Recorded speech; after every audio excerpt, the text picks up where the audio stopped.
Hello again, everyone. Edwin Lerner back once again in this YouTube astrological segment. I'm going to be talking about the Ascendant Conjunct the South Node in the natal chart. As some of you may remember, when I first started my YouTube astrology channel, I did a series on the aspects in the natal chart. They're a little bit concise. Some people may refer to them as snappy. So what I decided to do was make another series on it, in which the videos would be a little bit longer and more descriptive. So anyway, first thing up is if you have the Ascendant Conjunct the South Node in a natal chart. Now, physically you may be shorter than otherwise indicated in the natal chart. You may be shorter or smaller in stature. Remember, the South Node is reflecting going away from, and it could be often like less than, as far as the energy is concerned. And also the physical appearance and physical body and the appearance, which is the Ascendant, may be strongly tied in, with your past, which is the South Node.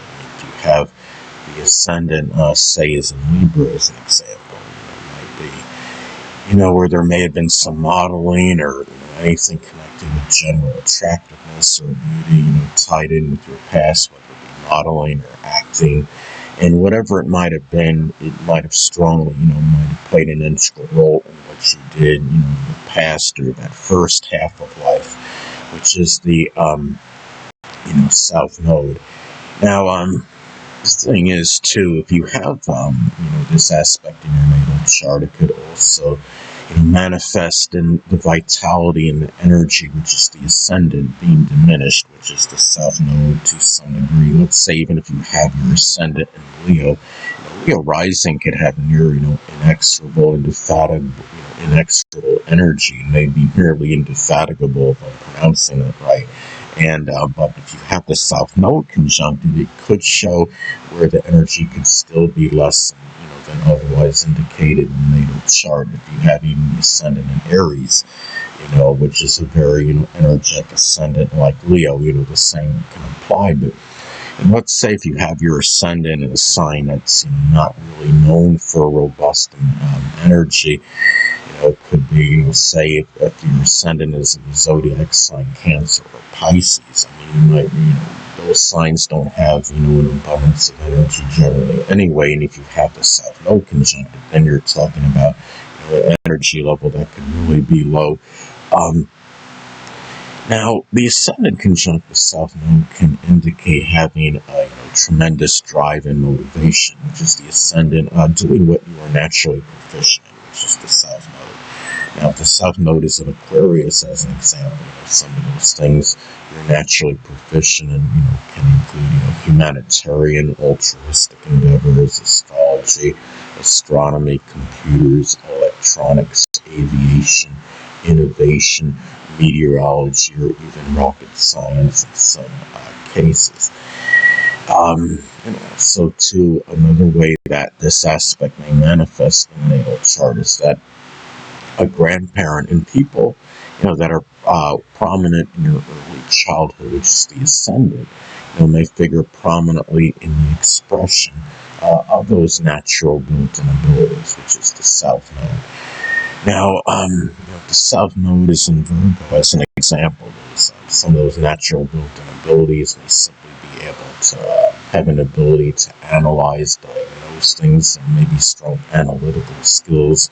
It may be being able to see details very well, being punctilious with details, being able to compartmentalize, organize, do something associated with cleaning or sanitation or statistics or analytics, health and fitness, as some examples. Also, too, the Ascendant conjunct the South Node may be expressed in one's overdeveloped and redundant qualities, which is the South Node readily being seen on a first impression, which is the Ascendant. Now, the let's say, the South Node, is in Aries, as an example, overdeveloped redundant qualities, maybe one's connected with, ability, strong leadership prowess and ability, or just taking the lead just for the sake of taking it. South Node in Virgo could be analyzing things to the point where they don't need to be analyzed anymore, such as seeing the drama within the dot and an astrological placement. South Node in Taurus, and they constantly feel this need or be compelled to just keep making money just for the sake of doing it, being, self-reliant, in virtually everything, whether it's needed, whether that energy is needed, or not, South Node in Scorpio can be one that nearly compulsively wants to transform things, just for the sake of doing it. There may be over-obsessive qualities and things.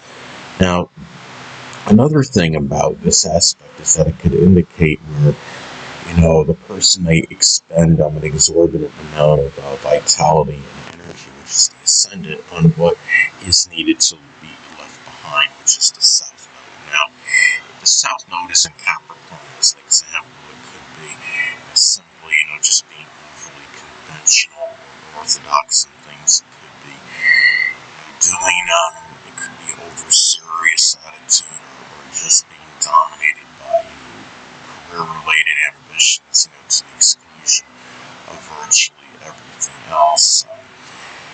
South Node and Sagittarius may be leaving behind, maybe too much of a focus on one philosophy, one belief, one religion. You can, those are some ways it can manifest. Now, also, too, those in one's environment, which is the Ascendant, may play an integral role in what you need to get away from, which is the South Node. Now, the South Node, is in Gemini, as an example, what you may need to get away from. It may be just simply, there may be something where you're dissipating yourself to lack of, integrating or unifying purpose, spreading oneself too thin, doing too many things to the point where, you don't finish anything, there's no follow-through, lack of persistence in matters. Also, too, another way this aspect may manifest is that people prominent in your past, which is the South Node, may play an integral role in your environment and new beginnings, new projects and endeavors, which is the Ascendant. Now, let's say, if the South Node, is in the zodiac sign Cancer, as an example, those people, more and more of those people that played an integral role in the past may actually be a Cancer, Sun, Moon, or Ascendant person, or simply embody the characteristics of the Sun. It could be those that are nurturing, caring, sympathetic, tenacious, protective, emotional, sensitive, but can be moody, temperamental, and fickle as well.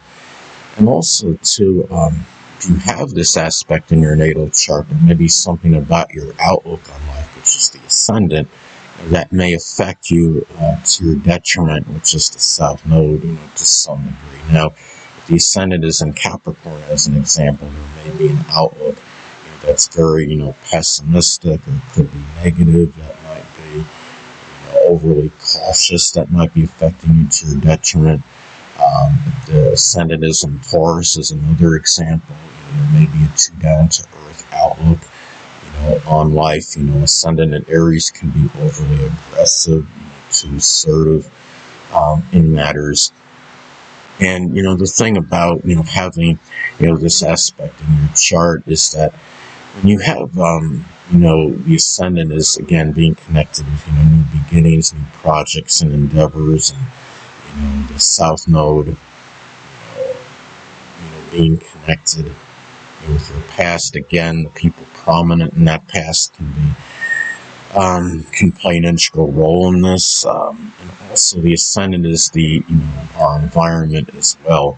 So the people from your past, may figure prominently in terms of your, general, environment. If the Ascendant, say, as in Pisces, it may be an environment that you see, is where you're very idealistic. It might be your dream environment. It might be one, in which maybe you help those that are less fortunate than yourself, in which you show a lot of altruism, in which you sacrifice much for others, in which you basically are very idealistic. As some examples, it might even be an environment that's near the sea or water. So anyway, people, that'll conclude this YouTube astrological segment. Until next time, Edwin Leonard saying stay well.